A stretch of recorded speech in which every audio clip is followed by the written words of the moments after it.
Unit 5, Lesson 9, Materials and Methods of Wall Painting. Wall painting could be divided into two forms. One is the fresco painting and another is the wall painting, which we call mural painting today. When we talk of fresco painting, it has emerged from the word fresh. Fresh, when the wall is very fresh, when we have just prepared the plaster of the wall, then when it is fresh, the wall is being painted with the pigment, which does not have gum as a binder. No, you don't mix any gum with the pigment. You directly paint with the mineral colors, earth colors, and the color penetrates into the wall because it is wet. Since it is wet, the color goes inside and makes a thick layer of the pigment. So after it dries, it becomes very strong and it does not fade within the short period of time. It goes for a longer period. So fresco has been very common in India, as well as fresco was very common in the Italy also, in the Western world.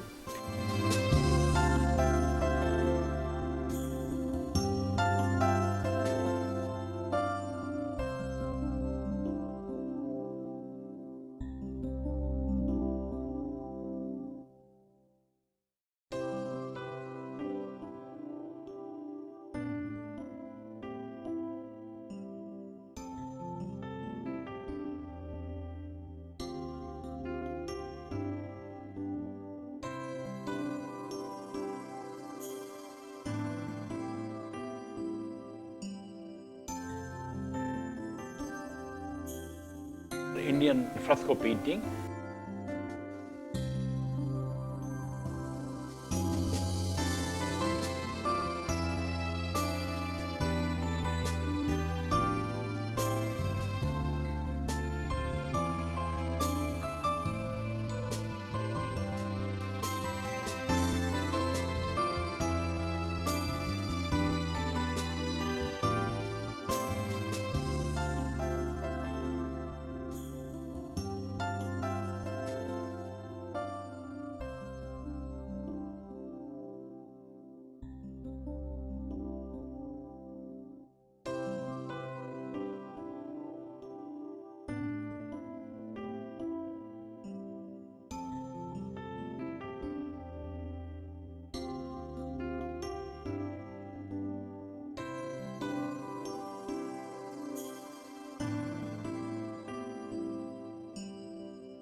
In Italy, there were two kinds of frescoes. One was stucco, another was buono. The stucco process is quite similar to our Indian method of fresco painting, which is known as ala gila process. Ala gila is a Rajasthani word. Ala and gila, both words means when it is wet. So, ala gila process is just similar to the stucco of the Italian fresco painting. Now, how we do it? There is lime,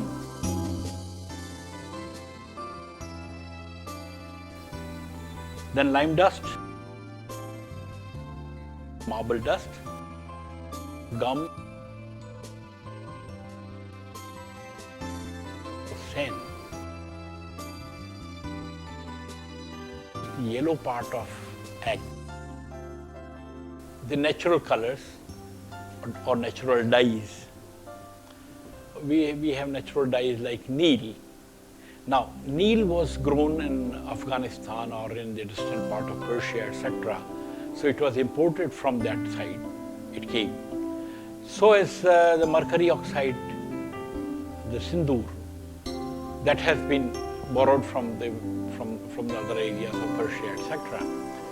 But in major, we have been using the burnt sienna color, which is red oxide. We have been using khadiya, which is white gypsum. Then we have been using black, the kajal, the black powder out of burning the lamps. We prepare this black color.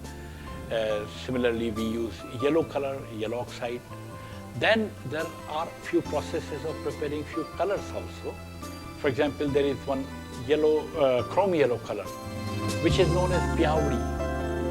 Now, there is a very long process of preparing pyawdi.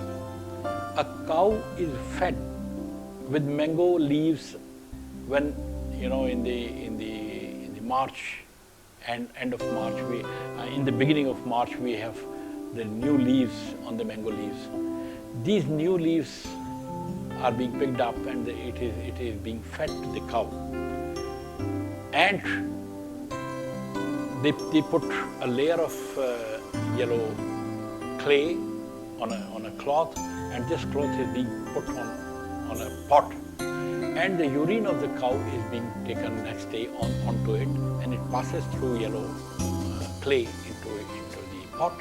And that pot later on is that urine is being boiled, and they boil it to the extent that it turns into a solid, and then it is left to dry. That is the pyawdi process. It's a very tedious process because in most of the times the urine gets spoiled and you don't get the color of your intensity. But there were masters who did it. You see, in mineral colors, then we have one kind of colors, mineral colors, we have red oxide, yellow oxide, etc., and gypsum, etc. But then we have stone colors also. There are 6-7 kinds of stones through which we get red, we get green, we get yellow. So these stones are equally important. This color is a stone color which is known as mudra siddhi. It gives a tone of almost near yellow ochre, mainly used in the faces and hands of the human figures. This is, in English we call this a stone, mention stone, but in Hindi we call it narangi bhata. This is again a very hard stone which is being rubbed on the ground with little drops of water, and when the color dries, it is ready to use. This is a singraf stone, and artists call it hinglu. This is almost rose madar kind of color, which is again a stone color, and artists employs a similar process of grinding it. This color is known as hartal, again a stone color, which gives you chrome yellow color.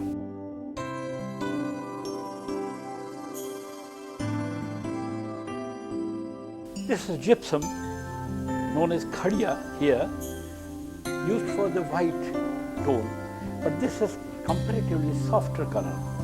This is rubbed very easily. One has not to work very hard like stone colors. This is Neil, which we call in English indigo. Indigo is being grown on the trees, we have the plantation of indigo. During the Mughal times, it was brought from Persia and Afghanistan. Nowadays, it is quite much available even in the town because it is being used in medicines as well. This gives us very close to the Persian color, Persian blue. If your color is very strong in saturation, then you can mix this particular stone color. This is known as rasod. Rasod is being blended with the water after rubbing it, and then it could be applied on the painting to dull the colors, to reduce the hue of the color. And there is a very, very tedious process of preparing these stone colors. You take the stone, rub it on the stone for a few days, and the liquid that passes there, and it is a very slow process. You have to rub it very slowly, you can't make hurry. Stone is really hard, and you go on rubbing it with few drops of water, and then the liquid passes. Then you have to dry it. Then again you have to rub it with another stone. Then you filter it a few times, and the color is prepared. So that is the process of preparing the stone colors. Then there are tools. You have agate stone, which is known as hakiki stone, and the color pigments which we require. Sometimes we do use tracing paper also to trace our drawings, to transfer our drawings to the wall. Now how it is done? On a normal wall, we apply a plaster of lime into 1:3 proportion. 3 is the marble dust and 1 is the lime. But then lime is prepared. There is a process of preparing the lime. The lime is dipped into the water with little milk into it. The cow milk is used, and that too unboiled. The cow milk is added to the water, and it is being kept for 3 months, 4 months. So the lime becomes very smooth and silky. And this lime is being mixed with the marble dust, and first layer of marble dust is created. Marble dust and lime is plastered over the wall. Then we have pure lime. The pure lime, which has been dipped with the milk and with the water, that lime layer is being done there. You put a film of this lime, and then when we use a stone known as ghoti, G-H-O-T-I. Ghoti means to burnish. This is a very polished stone, and with this polished stone we just rub the entire wall with very delicately all over the wall. And after rubbing it, we transfer our drawing through a tracing paper on a drawing. If it is very big, then we put the nails into the drawings, and when we pass the nails, there are pinholes, and through these pinholes we just put in a cloth. We take the charcoal or the iron oxide powder, and we just push it on entire paper, and the drawing is this way transferred to the wall. After removing this tracing paper, we just use the brush and create the drawing and start filling the colors. But mind it, in a day, we prepare only that much of wall which we can finish from the time of filling the colors till the end, that we finish it after filling up all the colors, finishing the painting. Then we have to again rub it with the agate stone or with that marble stone which is highly polished. We have to again rub it, and at the end we have to apply a coconut oil onto it. After applying coconut oil to it, you cannot do any paint. You cannot put any pigment. This is the process of fresco painting practiced in Rajasthan from the Mughal period, known as Ala Gila.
tempera painting.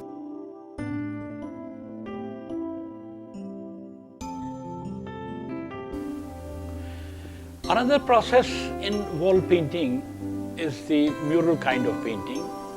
We can also call it tempera painting, which has been also practiced in Rajasthan. Here in this process, we have the marble dust and the lime plaster is being done 1:3, same proportion, and it is a little bit rough kind of wall with lots of textures of sand.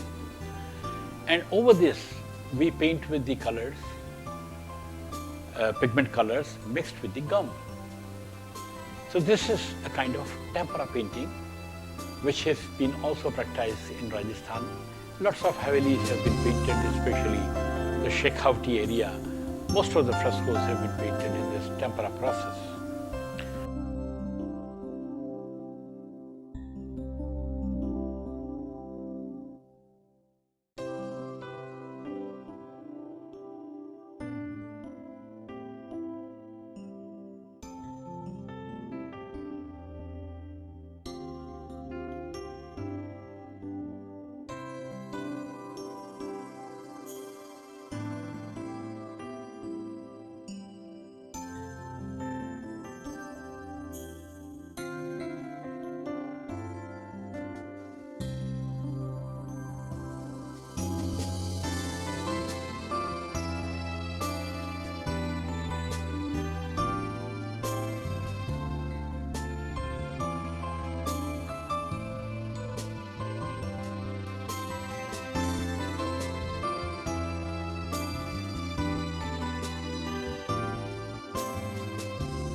The egg tempera process.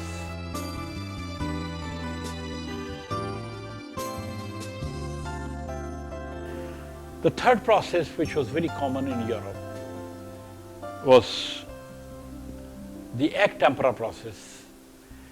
In egg tempera, instead of gum, you use the yellow part of egg. You mix it as a binder and you just paint on the wall, plastered wall. It also stays for much longer period in comparison to our tempera painting.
fresco and stucco paintings have the long life, that has the very, very long life.